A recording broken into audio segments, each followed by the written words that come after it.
Welcome to the Howie and Beastmode podcast, where we discuss all things business, including growth, strategy, and execution, as well as personal and professional development.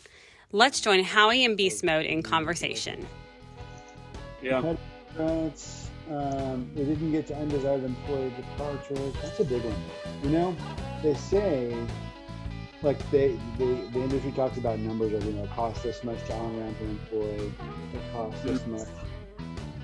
Hey Siri, shut up. Digging deep really in that. And this week we're shifting over to risk.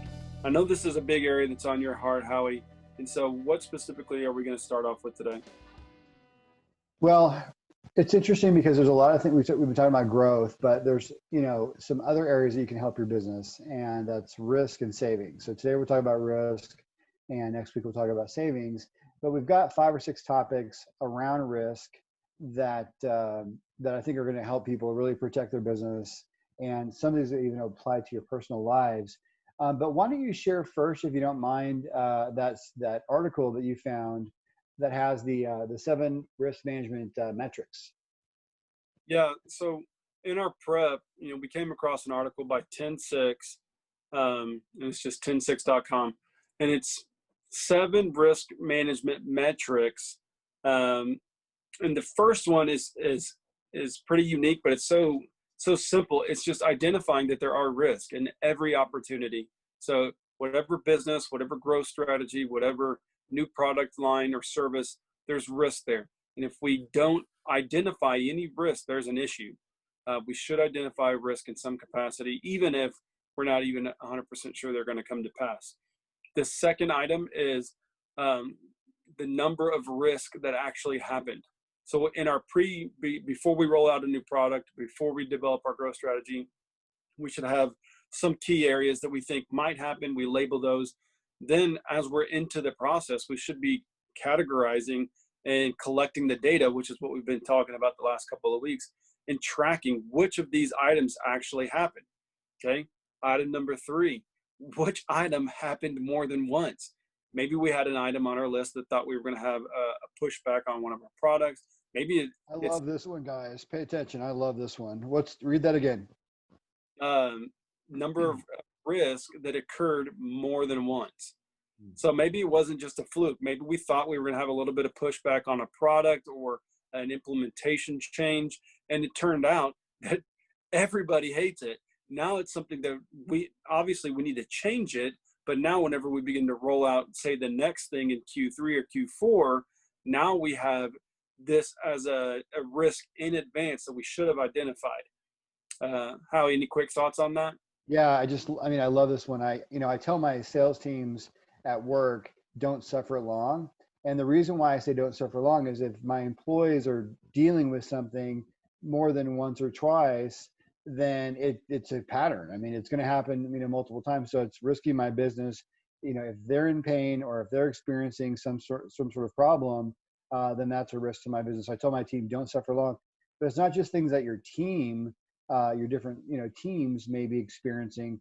You may have, we talked about in our prep, a ladder accident. If you have one ladder accident, you better investigate that ladder or the process or training, and make sure that, you don't have that happen again. But yeah, I love that third bullet point, Beast Mode, which is, check out stuff that's happening more than once. And bullet point number 4 is risk severity compared to actual severity. Did I think whenever we rolled out a new product, did I think that we were going to have a small market pushback when in actuality we had a huge market pushback, or there was no pushback? Again, these are all just data points that you're just collecting. You don't have to look too much into it at the moment. Again, some of them you do if you're having continual pushback or continuing risks that are not being mitigated, then you got to take action right then. Some of this is whenever we do this again, now we have this information to fall back on. Bullet point. Say that another way. So the number of risks that occurred, again, whenever we're implementing a process. So for me, whenever we're going through a rebrand for somebody, there will be a risk that some of our current clients don't like the rebrand. And that's a risk. That's something that you're just going to have to take, and you're going to have to deal with it. But again, what if all of our clients don't like it? But we're still passionate and we still believe that this is the new direction we should go.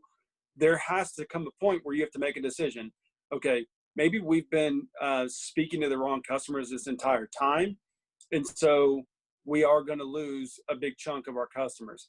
Or quite frankly, maybe you didn't do the risk assessment on the front end and think, this happens a lot of times whenever U.S. brands transition overseas, or quite frankly, even to Mexico. They take their slogan and they translate it into another language, and it doesn't have the same effect. And sometimes it's actually offensive, or it's actually cross-cultural or something like that. And so not holding that risk in advance or not adhering to it, then again, sometimes you could worry about it and quite frankly, it has no big deal, or you could worry about it and it's a huge deal. And so again, you just got to be able to adjust that for next time. Okay. Bullet point number 5 is what risk were not identified. So are there risks that happened in the course of a rollout, in the course of a new product that we didn't foresee coming? Honestly, if you're able to capture that data, that's great. You want to be able to capture it because you're not going to be able to label all the risk. But again, whenever you go to Q4, Q1 of the following year, now you have this data and you say, this risk happened 6 months ago. We're putting out a new line of product or service. We need to have a thought at least on this and have our analysis team take a look at it, right? Mm-hmm. 6 is cost of risk management. So this is they didn't talk about it in the article, but in our prep, we talked about it twofold. So there is a cost of not doing risk management. So if I don't do any thought process, if I don't adjust anything on the front end and I just start rolling out a product or service, there is potentially a cost of not doing risk management that outweighs the new rollout. On the opposite perspective, I could spend, maybe I spent 1 day or 2 days before a rollout assessing risk, finalizing my rollout. And then when I come 30 days, 60 days after my rollout, I can assess, was that enough time? Did I spend too much time, too little time? And so just the overall cost of risk management. Did it mitigate what I had hoped it would mitigate, or did it exacerbate by not, did I waste time and I didn't figure out any problems in advance? And then point number 7 is number of risk actually closed. How many points risk did I identify up front, and how many of them did I keep from happening because of my risk management on the front end? So the metrics portion of this, which is what we've been talking about for a couple of weeks, is really the data collection throughout the entire process, not necessarily the risk portion of it. So how are your Yeah, so I think that sort of dovetails into something that I was going to cover, which is there's kind of 2 measures for your metrics for risk. There is lead measures, and a lead measure is something that is predictive. So lead measure means that we've sensed it, or we've encountered this, or we have figured out that a risk is coming our way. And so, we've captured that data that this is a risk to us. That's a lead measure. And those are really important because those are predictive. And if we experience a lead measure, if we learn about it, if we have a predictive insight or something, that something is going to happen to our business or to our personal life, and we can solve for that, and we can basically get ahead of that and make sure that doesn't happen, then it will save us time and risk and loss and whatever the situation might have been. So that's a lead measure. The other kind is a lag measure. A lag measure means that we have encountered it, and it has affected our business, and the risk has come to fulfillment. The risk has hit us, and maybe there was a cost or some damage that did happen. But a lag measure is still important because we do want to understand you can't catch everything early. So you want to at least catch it at all, at least understand something did happen. We all know that the story about the e-commerce where someone was they tried to buy a product and the website was churning and churning, and they went somewhere else to buy that product. And so that particular online marketplace lost that opportunity if that vendor, if that online, website, e-commerce website wasn't even aware that they lost a customer due to performance problems or due to an error or something, then they would have been happy to have the lag measure to at least know that something did happen. So you don't want to, look down on the lag measure just because it's not predictive. But you want to have a combination of lag measures to help us know where our existing problems are, so we can solve those problems, and then we want to know what's this. The next thing I'm going to do, Beast Mode, is cover.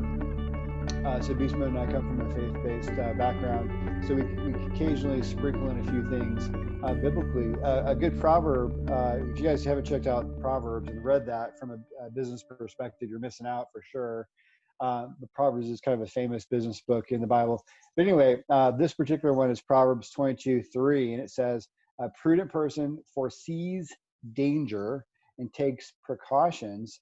The simpleton goes blindly on and suffers the consequences." And this is really an outstanding, think about how old Proverbs is, right? And so there's an understanding, even way back in the day, that we want to avoid in our personal life and in our business dangers. And so we want to try to foresee what could happen and get into that predictive mindset so we can take precautions and avoid those. So I think that's kind of what I wanted to cover on that. But I think you had a interesting story to kind of briefly maybe illustrate this too.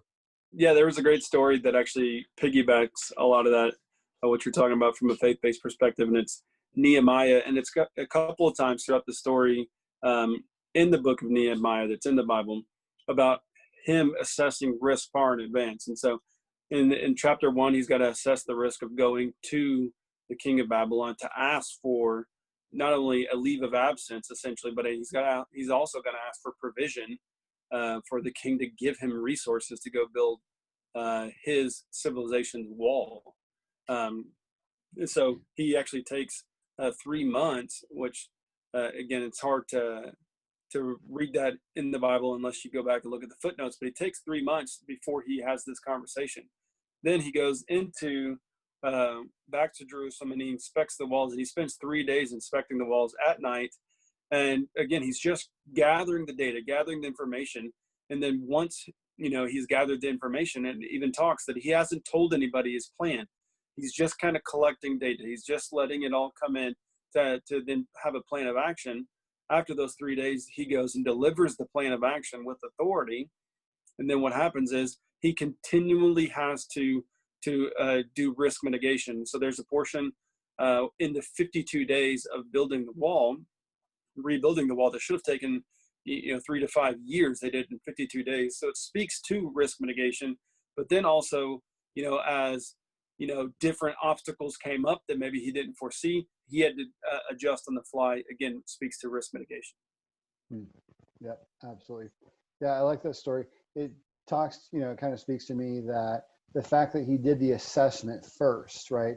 He did the assessment, which that created his punch list of the areas of the walls and the gates that needed to be repaired, maybe which ones were worse, which ones, were protecting vulnerable populations more, where maybe there's a populated area of the city, it needed a wall worse than an area that was not populated yet, sort of thing. So yeah, I think it's a great little biblical example of risk management by assessing the gates and the walls that were burned and torn down, that need to be rebuilt, and helping you also kind of prioritize which ones to work on first based on severity. So I thought those are really good examples. So I think we're going to talk about a few metrics of risk. We're kind of excited about this. We have kind of a little cornucopia. So you might say that our podcast is, one that can help entrepreneurs. You might say that our podcast is focused on small and medium-sized businesses. And I would say that it certainly applies to that. But I got to tell you, a lot of these topics go all the way up into big companies. The benefit of this one is we're going to cover 5 or 6 different topics around risk that will absolutely help that business owner, that general manager, to make sure that they're avoiding the risk. So the first one is cybersecurity. So I'm going to give you a couple of stats I think you might find interesting. Almost 50% of small businesses have experienced a cyber attack. Okay, that's a pretty big deal. More than 70% of cyber attacks in general target small business, right? Because think about it, it's a softer attack surface, right? So you're talking about risk. It's a smarter move. They can get money out of those businesses a lot easier than a big, like a Chase Bank, right? Who has $1 billion in just for cybersecurity, kind of thing annually. I made that number up, but it's way up there. Probably is more than that. As much as 60% of hacked, okay, make sure you capture this. As many as 60% of hacked small and medium-sized businesses go out of business after 6 months, right? Because your business, your business isn't just your data, but a lot of your business is your data, and your business is it sort of lives and breathes and operates from a place of data. So if your data is hacked, you can really lose a lot. So as much as 60% of hacked small and medium-sized businesses go out of business after 6 months. So that should kind of those stats are pretty telling. And that's a very famous study that you can check out on the web quite easily and Google for that. But yeah, so cybersecurity. So some of the metrics of things that I think you can look for, and I might take this one a little bit heavier, but I'll pop it to beast mode to add some color too. But one of the things is looking at your attack services, right? So one of them is your computers. So do you have antivirus on your computers? Check that box off if you do, and make sure that's getting up to date. Most of the antivirus products these days will scan automatically and they'll update themselves automatically. So it's just a matter of having one of the major players operating for you. Another one is employee training. So, we in our prep, we talked a little bit about, a couple of funny stories. So my wife and I use a certain, top 2 U.S. bank, and we have for a long time. Several years ago, we both got an email supposedly from the bank. It looked like the bank at least, and it said, you've been hacked, and you need to go ahead and log in here, click here, and put in your password, right? And so, I was working for a cybersecurity company at the time, it was McAfee, and she wasn't, and so she wasn't as familiar and trained as I was. So she did click on that, and so I kind of made a joke in the other room. I was working on my laptop in the other room, and I just said, "Can you believe this email?" And she was like, "What?" And I said, "Yeah, they think we're gonna fall for this, Bank of America, phishing attack." And she was like, "I just clicked on that." And she was just, terrified. So we changed our password. It was fine. But if she would have hovered over that link, she would have seen that it was like, Bank of America spelled wrong. And then it was like .es, which is Spain, right? So probably unlikely that's a US bank. But you can hover over your links in your email to find that out. But that, that's employee training. So our recommendation to you guys is that, one of the metrics you can look at is, when is the last time all my employees were trained on cybersecurity? Because just them not clicking is, a large percentage of how you can stay safe as a business. It's where a lot of the attacks come in. The next one is threat scanning. And, what threat scanning will do is there's outside services that'll do this for you on the web. In fact, the U.S. Small Business Administration, I believe, has a free version of a threat scanner. I don't know if it'll go continuously or if it's just kind of like on demand, you have to click it or what, but I did see that on their website a couple of weeks ago. But even if, even if you don't use that one, you want to use something a little bit more robust, threat scanning doesn't have to cost you a lot. But what it'll do is it'll scan your entire network from inside, from outside, and it will tell you where your threats are, where your weaknesses are, basically, so you can work on those and prioritize those. And then with that, and kind of related to that, one of the weaknesses that it will detect is old software. So, you guys are familiar that Microsoft Windows and Mac OS and all your different, applications, they continuously work on new versions of software. And that's not just to make sure that you have new features to utilize, but also to patch security holes. And so if you're not doing your patching, you're not upgrading your versions, then you're going to experience, you're going to have the potential to be hacked. I actually am aware of a study from another different cybersecurity company that I worked for in 2017. And this is from a 2017 study, and they have thousands of customers. And they said this: of the total incidents in our database, now an incident means a successful security event that did happen, not one that didn't work, but but of a security incident that did work and they got in, we found over 70% of them were related to vulnerabilities reported in 2014 and 15. Now remember what I just said? I said that was in 2017. So there were over 70% of the issues of cybersecurity risks actually had patches available that were not applied. And so our customers, and I'll just tell you who the company was, because I think I should give them credit actually. So it's Alert Logic. I highly recommend them for your cybersecurity monitoring needs. But over 70% of the attacks that were successful against Alert Logic customers were actually ones where there was a patch available that wouldn't have allowed that to happen.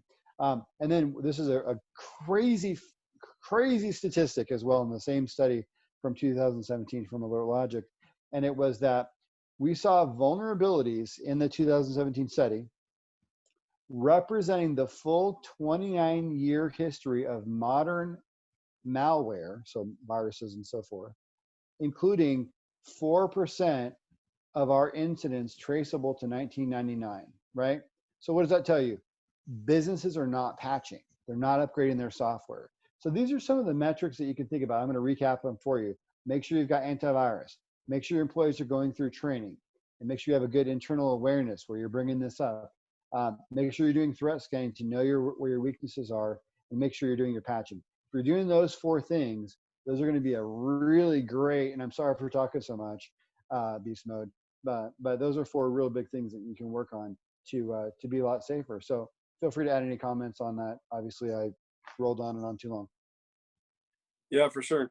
Cybersecurity data, those risks are risks that a lot of times get kind of put on the back burner as all your statistics that you just read. But I wish we would have found a statistic of what it would have cost just to do those things in the beginning versus doing them in the back end after the fact. So get away with that. There's totally different risks of just not even doing risk, which is I think what we're going to jump into next with marketing, messaging, and branding. There's a risk if you're not doing those. Again, the metrics of this are astronomical. If you're not branding, if you're not messaging, if you're not doing marketing for your business, number one, your competitors are going to do it for you. They're going to tell your customers exactly who you are, and they're going to come after you. Sometimes directly, sometimes inadvertently. But if you're not marketing, your customers are going to go to whoever's speaking to them. If you're not messaging, speaking directly about your services or how you can help others, again, your competitors are going to come in and speak directly to that. And again, branding 101 is if you don't tell your customer or even potential customers who you are, then your competitor will do it for you. So there's a huge risk in not playing. And again, most of this is on social media. So we can delve into that a little bit more if you want to, but I know you got some thoughts on that as well. Yeah, no, I mean, all I would add, we should probably dig back into this a little bit, some more back and forth. But I mean, I would say also from a clarity perspective, clarity of your messaging is a really big deal too. I look at brands sometimes and I'm looking at a road sign and I'm just saying, what do you guys even do? Like you just spent, $2,400 for 1 month and I just drove by. I don't know what you do, or I can't read it because it's so small. So I think a little bit of the testing your messaging is really important. Getting feedback on your messaging is really important. Clarity of your message and writing and rewriting it is a super big deal. Yeah. So there's obviously the risk of not doing it.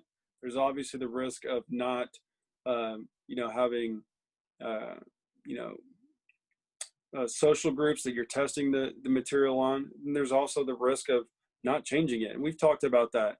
And so whenever you're putting out, say you're going through a rebrand, or quite frankly, maybe you're not going through a rebrand, but you're just having to up your branding because you don't do it. And so you're going to have some pushback. And that's typical. And so you just have to alleviate that risk either on the front end, or you're going to have to just assess the cost of just that risk coming in over time. All right, you're not getting away with that. There's a huge fat elephant in this room right now. Yeah. Huge. And the elephant is this, and I'm sorry that you have to live with this in your job a little bit, But the fact is that sometimes your customers, in spite of the fact that you deal with a lot of brands, you help a lot of people with this, sometimes people are in their own way, right? So I think one of the risks of messaging and marketing and branding is sometimes the owner or the general manager or whatever, or marketing or, whatever it may be, where they're just, we've always done it this way, or we've never done it that way, or we tried that 5 years ago, and I'm so sick of hearing those kinds of phrases because I don't relate. I always appreciate feedback, so I don't get it when people don't take it. But unfortunately, I think you ran into that quite a bit. Resistance. Yeah. Again, a lot of it's due to financially. Is the risk doing this worth the risk on the back end? And a lot of times you just rephrase the question the other way around. Is the risk not doing it worth the risk of sitting here doing nothing? And so you got it. If you are the opposite end, if you're not on the receiving end of delivering the message, if you're on the receiver of this, you got to be able to open your heart up, and you got to be able to soften and realize that, just like rule number one, like we talked about the 7 strategies, there's risk every day. There's risk every time you pick up the phone. There's risk every time you roll out a new product, a new account, every time you onboard, every time you're dealing with employees, there's risk. And so to not have an open eye to those risks, or quite frankly, if you're an employee trying to deliver risk up the chain, I mean, we've talked about feedback. You have to do the due diligence of just delivering the message. And then if you're not in charge over the decision, that's fine. Which I deal with that all the time with brands I work with. I'll give them the metric on the back end. That's fine.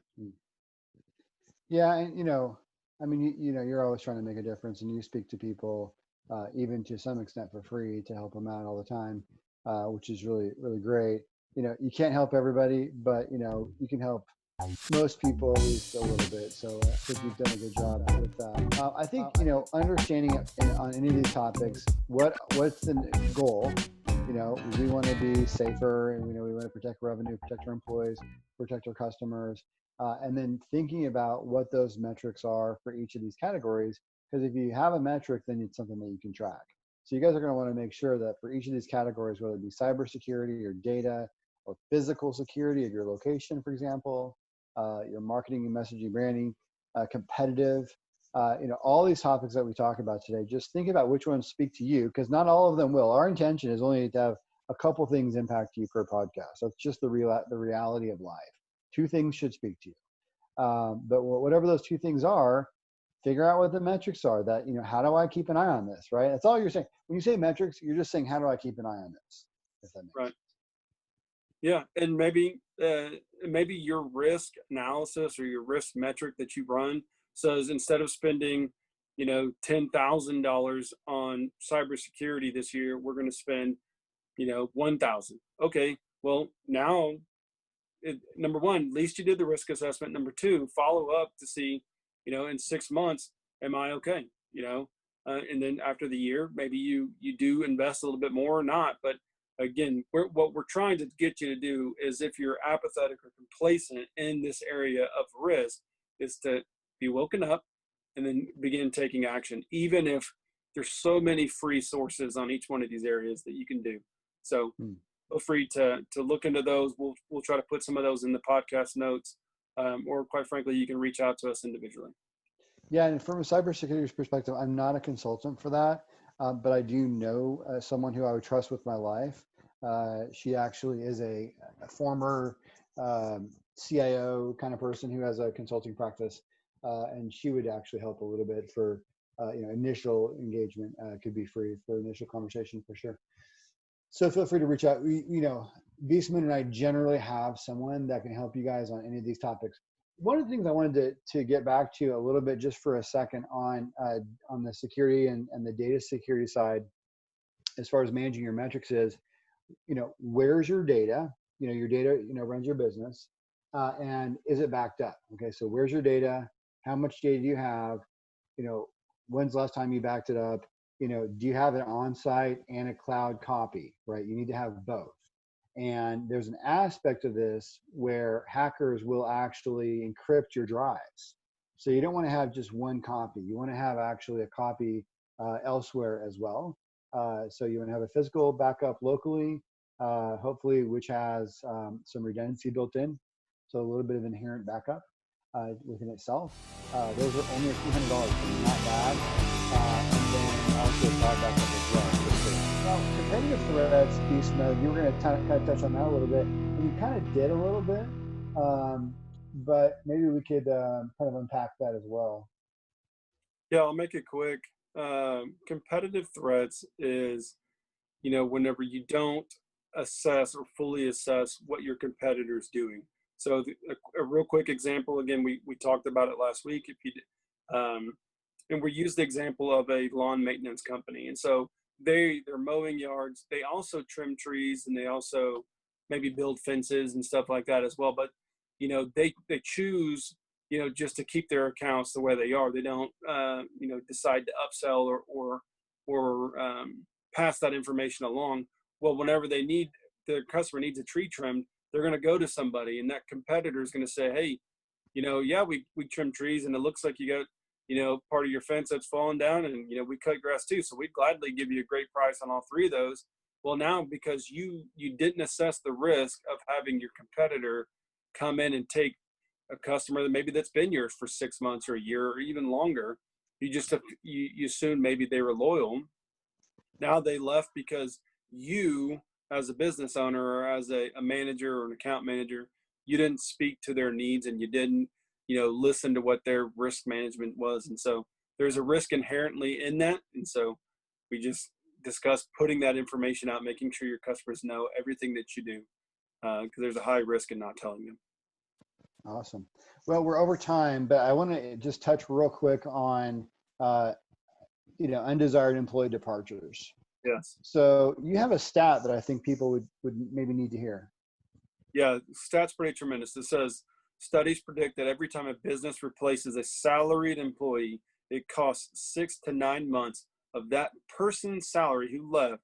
It costs you that to get the new person to where that previous person who left was. So there's quite this learning curve, this onboarding cost, and it can be pretty detrimental. So there's a risk in not assessing our current status of our employees. Yeah. Yeah. I mean, let's understand that, when, Sam or Susan send you that email with a concern, that might be the first warning, if they don't feel heard, if they have an issue and you're not monitoring your employees, wellness, let's say mental wellness or job wellness, then you may have an undesired employee departure. And frankly, if they are a strong employee, now if they're a weak employee, you might say, fine, they left. The problem is that you got lucky in that case. You still failed to know that they were going to be leaving, and you could have prevented it. And then now you're going to be hit when the undesired employee departs as well. So I think in general, this goes back to a theme of the podcast, which is feedback and listening, and being very proactive about understanding your business. And the last point we're going to cover, we're way over time, but unknown threats specific to your business, same deal, right? Your people are a source of feedback. And, I think, what I would like to say, Beast Mode, in my wrap up, and you can add some stuff to it as you wrap up, but, just to the person who's not an owner, or to the person who is not a manager right now, what I would say to you is that as a manager, I would love you if you came to me and said, hey, I just wrote up this, this risk, some risk ideas that I had for things that maybe we could go work on to improve our business. Give me a risk report as an employee. I mean, you're my hero, right? And I will never forget that you do that. I'll never forget you actually for that. And you need to do it from a good perspective. Don't do it just because you're trying to get ahead. Do it because you care. Because people do kind of sense the difference, right? If you're just being kind of greedy, and having that perspective. But I would love it if you came to me and you just wrote a report about a particular set of risks that you saw.